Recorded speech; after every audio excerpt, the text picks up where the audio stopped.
Hey guys, so I kind of wanted to do a part two, picking up where I left off on the last video. I just feel like there were some things that I left out maybe because I was in a rush. So this video, I was kind of going to go through a list of questions that I wanted answered when I first was diagnosed with IC. I mean, I was constantly looking for answers, just anything to make me feel better about the situation. So I guess one of the first questions, did I exercise? I did, but it was not as intense as I used to. I used to be really big into cardio and I used to run. And when I got IC, I wasn't able to do that anymore. Just the running, the pressure on my bladder was too much and I just couldn't tolerate it. So in place of running and my cardio that I had been doing, I started doing hot yoga, and that seemed to work okay. And then I would also just walk, and I'm fortunate the neighborhood that I live in, we actually have a park close by. So the walk that I take is about an hour long. So I would be able to go about 30 minutes and then there's a park. So I would stop at the park, go to the bathroom, and then continue my walk.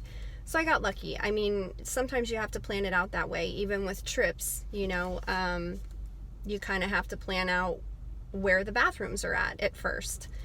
So I know for me, like if I had to go on a long trip, car rides were not good for me at first. Just the bouncing around really didn't feel good on my bladder. But what I would do, like if I was going on a road trip, I knew that we were coming up on bathrooms, that's when I would drink my water. And I mean, maybe that's not a good thing to do, but if I was just drinking constantly while driving, I would have had to have peed the whole time. So I would plan out bathroom breaks and when I would drink my water. So that might help some of you guys, just maybe an hour before you're gonna stop, just down your water, and then when you stop, use the bathroom. So anyways, exercise. Like I said, just had to kind of chill it out a little bit. I'm able to run now and do high intensity exercising again. I don't know if I'll ever go back to the way that I used to be. I mean, I was waking up at 5:30 in the morning. Well, it was like 5 in the morning every morning before work to go work out. And I think that eventually, like with all the stress I was under, and eventually that took a toll on my body. So I don't know if I'll ever go back to that again. But yes, you can exercise. There are options. You just have to figure out how to make it work for you. Have I done juice cleanses? I have. The longest I've been able to do it is 3 days. Beyond that, I can't do it. And everybody says after 3 days it gets easier, but my body, it just was rejecting it so bad, and I'm not going to make myself feel completely miserable. I just feel like you can still detox your body in a gentler manner. But I mean, I'm all for it. If you can do it, do it. It's also expensive, I had to buy a ton of fruits and veggies for that, and a lot of them ended up going to waste because I went into it thinking, oh, I'm going to do this for 10 days. By the 3rd day, I was just done. I couldn't do it. Fasting in general, I don't do all day fast. I'll do intermittent fasting. So what that means is basically you don't eat anything after 7-8 o'clock at night, and then the following morning you skip breakfast and you don't eat until anywhere between 11 and 1 o'clock in the afternoon. So I'll do that sometimes. And I have done, since I'm not big into meat right now, I will do veggie broth cleanses. I can do that for about a day and feel okay, and that just gives your body, your digestion, a little bit more time and energy to focus on healing. What other questions? When I was first starting, oh my gosh, parasites, candida, all of that.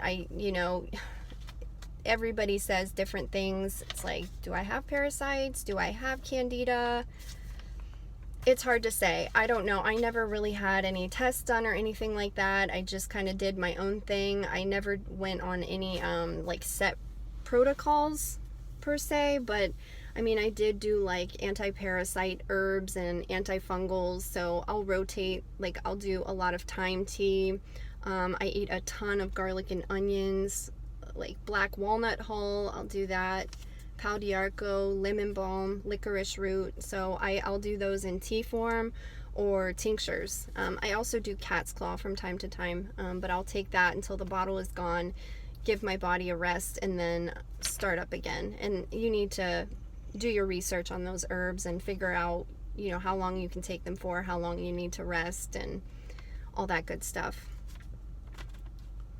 Let's see, what do I eat in a day? Right now, what I eat in a day, when I wake up in the morning, I do a ton of fruit. So over the summer, it was watermelons. I was big into watermelons, so I would literally just get like a whole one and cut it in half and sit and eat that for breakfast. And I'm going to continue doing that until watermelons are out of season.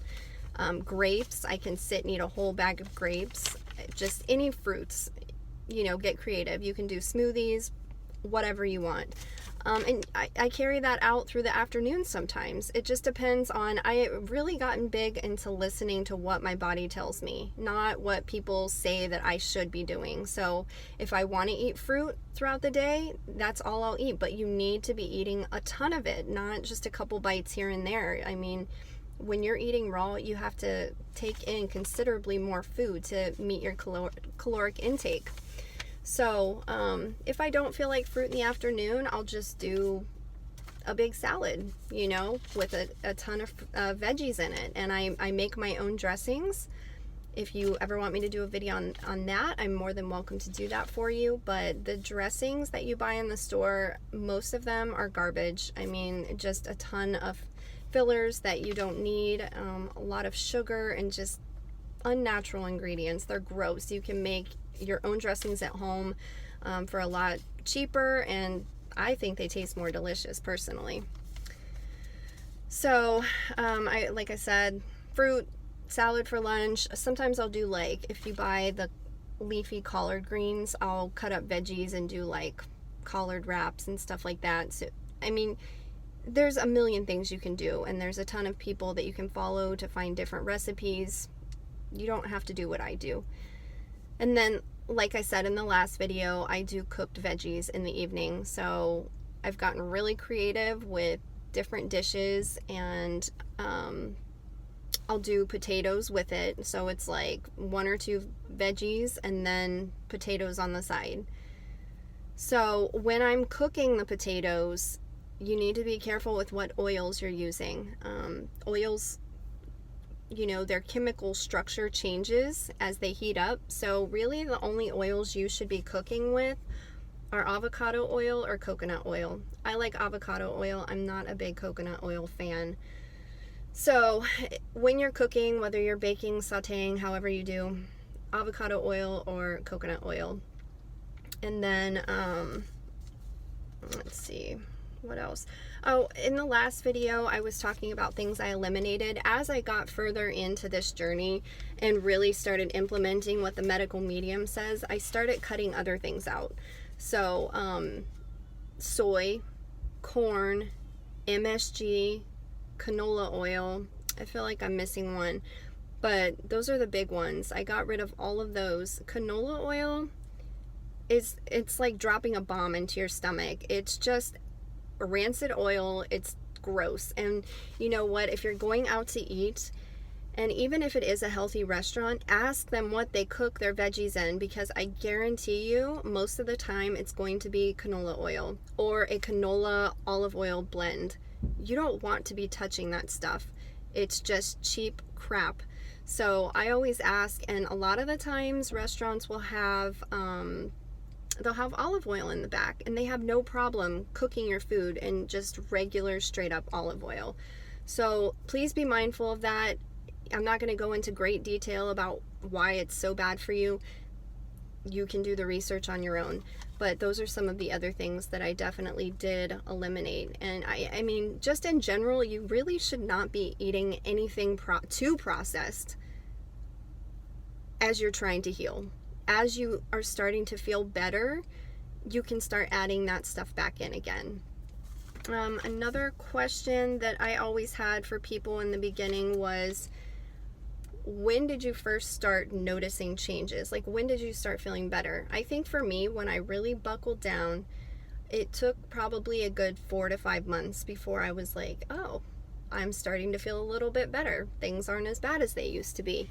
But I mean, you have to be really, really diligent and follow your diet. And I know it is so hard when you have your loved ones and friends around you eating yummy things and drinking in front of you. It is really, really tough, but you have to stay strong, because every time you cave, you're just setting yourself back a little bit.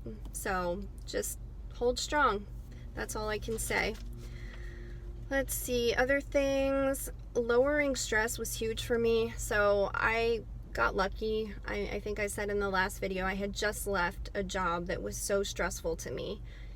So that's right after I left that's when I came down with IC. So lowering stress is huge. And I talked about some ways that you can do that, whether it be through meditation, just walking. You have to find your own thing and really try to find your passion in life. What are you passionate about? For me, this happening to me has actually helped me to find my passion. I am so into this natural healing, and I just want to tell everybody my story and help everybody. So I actually decided to go to school to become a holistic healthcare practitioner. So that's what I'm working on right now. I think I'm set to graduate in February of next year. But I am really excited. You know, I was always in accounting, and I hated it, and I felt like there was something else that I should be doing with my life. And I feel like this gives us an opportunity, as much as it seems like a curse. Like, why did this happen to me? I truly believe it's a blessing. And so if you've been diagnosed with this, don't look at it in a negative way. There is a reason why this is happening to you. Whether it just be to wake you up and see how you're living your life, or to bring you to your true calling in life, or just maybe new friends, you don't know, but it's happening to you for a reason. So go with it and have fun with it. I mean, it's not fun, but have fun with the journey and where it takes you, because my life a year ago compared to now is so vastly different. I can't even tell you, but it's a good different, and I'm loving this new life.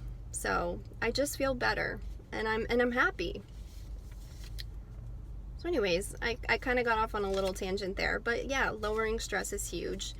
And then the final thing that I want to talk about in this video, you don't have to go crazy on it. I mean, but changing the products you use on your body and in your house, they're important. I mean, every day we put a ton of chemicals on ourselves without even knowing it. And so it's like, why expose ourselves to more chemicals than need be? It is so hard on our liver. It's just really hard for our body to detox when we're just overloaded with so many chemicals. So, I mean, I would just say start one thing at a time. Just start, you know, maybe switching out the body gel, or the body gel that you use in the morning for a more natural option. Switching your lotions, your perfumes, maybe start wearing essential oils as your perfume. Candles are actually very toxic, so find alternatives for that. You can use essential oils in a diffuser and make your home smell wonderful. I mean, there's a million things. Your laundry detergent, your fabric softener, switching those out for more natural options. It's just everything. Your shampoos, makeup even. And I'm still working on makeup. It's just, I haven't found a brand that I truly love yet, and it's expensive. So one thing at a time. You don't have to go crazy and just clear out everything in your house and buy all new stuff, because I know that's expensive, and none of us are, well, probably many of us aren't rolling in the dough. So just one thing at a time. But other than that, I mean, if I think of more things, I feel like, you know, I keep thinking of more things that I want to share. So as they come to me, I will keep doing videos, but that's all I have for you today. So hope everybody's doing well and have a great day.